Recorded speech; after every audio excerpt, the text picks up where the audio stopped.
Garbada forest office આગળ વીજ current લાગતા બે ગાયોના કમકમાટી ભર્યા મોત। આ બે ગાયોના મોતના જવાબદાર કોણ? એમજીવીસીએલ દ્વારા ડીપી ખુલ્લી તેમજ વીજ પોલની ફરતે જાળી પણ ન નાખતા સ્થાનિક લોકોમાં રોષ જોવા મળ્યો છે। ગરબાડા રેન્જ ફોરેસ્ટ ઓફિસની આગળ આવેલ લાઇટની ડીપી પર કરંટ લાગતા બે ગાયોના ઘટના સ્થળે જ મોત નીપજ્યા। સવારના સમયે બે ગાયો લાઇટના વીજ પોલની નજીકથી પસાર થઈ રહી હતી। તે દરમિયાન ત્યાં ડીપીની નજીક વીજ કરંટ લાગતા બે ગાયોના ઘટના સ્થળે જ મોત નીપજ્યા હતા।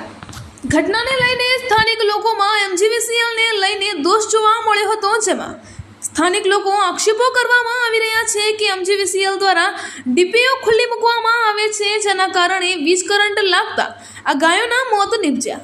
ઘટનાની જાણ ગ્રામ્ય પંચાયતને કરાતા તેઓ પણ ઘટના સ્થળે દોડીને આવ્યા। ગરબાડાના વિવિધ વિસ્તારોમાં પણ વીજ પોલ ઉપર જે ડીપી બેસાડવામાં આવેલ છે તેના ઢાંકણો પણ જોવા મળતા નથી। પ્રી મોન્સૂન કામગીરી દરમિયાન આવી કોઈ પણ પ્રકારની નોંધ એમજીવીસીએલ લેતું નથી તેમ જોવા મળ્યું। સત્વરે ગામની તમામ ડીપીઓ ઉપર લોખંડની જાળીની બોર્ડર લગાવવામાં આવે તેવી સ્થાનિકોની માંગ। અહેવાલ માજુભાઈ બારિયા, દાહોદ જિલ્લા બ્યુરો ચીફ।